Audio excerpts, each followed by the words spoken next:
नमस्कार फ्रेंड्स, मी एकताच किचनमध्ये आपलं मनापासून स्वागत आहे. फ्रेंड्स, आपण करणार आहोत आज हेल्दी बीटरूटचा हलवा. बीटरूटचा हलवा खूपच छान आणि खूपच हेल्दी असतो आणि माझी मुलं हे खायला नको म्हणतात बीटरूट, आणि माझ्या छोट्या मुलीला सुद्धा हे खायला सांगितले तरी ही खात नाही आहे. आणि लहानांपासून मोठ्यांपर्यंत आवडणारा हा बीटरूटचा हलवा आहे आणि खूपच आवडेल तुम्हाला ही रेसिपी. आणि माझी ही रेसिपी तुम्हाला आवडली तर प्लीज लाईक, शेअर, सबस्क्राईब करा आणि शेवटपर्यंत हा व्हिडिओ नक्की बघा. फ्रेंड्स, 1 किलो बीटचा हलवा बनवायचा आहे. तर हे बीट मी स्वच्छ धुवून घेतलेले आहे.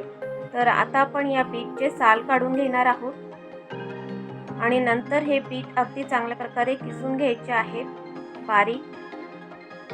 तर आपले बीट किसून झाल्यानंतर गॅस चालू करून घेऊ. एका कढईमध्ये आपण किसलेले बीट घेतलेले आहेत. बघा, बीटचा कलर खूपच छान दिसत आहे. तर यामध्ये आपण आता 1 वाटी तूप ॲड करणार आहोत. हे घरचं बनवलेलं साजूक तूप आहे. तर यामध्ये आपण तूप ॲड केलेलं आहे आणि बीट अगदी चांगल्या प्रकारे तुपामध्ये भाजून घ्यायचे आहे. अशा प्रकारे आपण बीट हलवून घेऊ तुपामध्ये चांगल्या प्रकारे. लहान मुलांपासून ते मोठ्यांपर्यंत बीट हे खाण्यासाठी खूपच हेल्दी असतं आणि लहान मुलांना बीट खाणं अगदी अवघड जातं, म्हणजे ते खातच नाहीत. तर त्यांच्यासाठी ही खूपच छान रेसिपी आहे. खूप छान प्रकारे मुलं खातील. माझी मुलगी बीट खात नाही, तिला डॉक्टरनी सांगितलं आहे तरी देखील. तर त्यांच्यासाठी खूपच छान रेसिपी आहे आणि तिने खूप छान प्रकारे हा हलवा खाल्लेला आहे. तर आपल्या तुपामध्ये भाजून झालेला आहे बीट. त्यानंतर आपण चिमटभर मीठ घालायचं आहे, चवीपुरते मीठ घालायचं आहे. नंतर त्यामध्ये आपण पाणी ॲड केलेलं आहे. 1 ग्लास पाणी, मोठा ग्लास पाणी घेतलेलं आहे मी. त्यामध्ये आपण ॲड करून ते मिक्स करून घ्यायचं, एकत्र करून घ्यायचं आहे.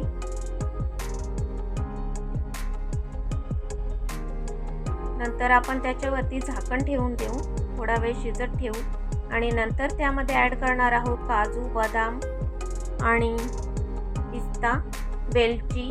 हे छान मी चिरून घेतलेले आहे. वेलची मी अख्खीच ॲड केलेली आहे. त्यामध्ये मी वेलची बारीक नाही केलेली आहे.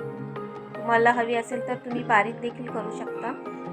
नंतर आपण झाकण लावून ते शिजत ठेवणार आहोत.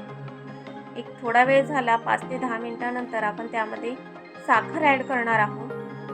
बीट खूपच गोड होते, त्यामुळे मी साखर थोडीशीच 1 वाटीच घेतलेली आहे. नंतर आपण त्यामध्ये दूध ॲड करायचं आहे.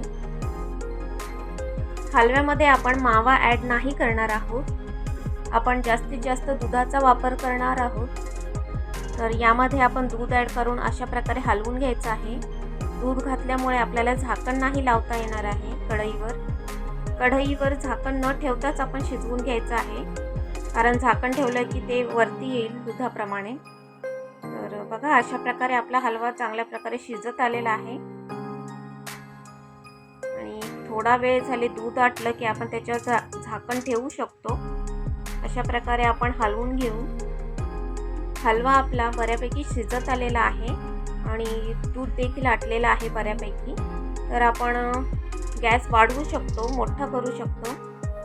तर बघा, आपलं दूध आटवून झालं की आपला हलवा असा छानपैकी दिसेल आणि खूपच छान कलर आलेला आहे हलव्याला, बीटप्रमाणे दिसतंय. तर खूपच छान आणि टेस्टी असा हलवा होतो. तर तुम्हाला एक गोष्ट सांगायची राहिली आहे की मी माझ्या मुलीला सांगितलंच नव्हतं की हा बीटचा हलवा आहे म्हणून. मी बोलले होते की हा गाजराचा हलवा आहे आणि यामध्ये कलर ॲड केलेला आहे, त्यामुळे याचा कलर रेड असा दिसत आहे. म्हणून माझ्या मुलीने 2 वाटी हलवा खाल्लेला आहे आणि खूपच छान आणि तिला खूपच आवडलेला आहे. तुम्ही देखील नक्की ट्राय करून बघा बीटरूटचा हा हेल्दी आणि टेस्टी हलवा. आणि माझी ही रेसिपी तुम्हाला आवडली असेल तर प्लीज लाईक, शेअर, सबस्क्राईब करायला विसरू नका. तर पुन्हा भेटू फ्रेंड्स नेक्स्ट व्हिडिओमध्ये. बाय.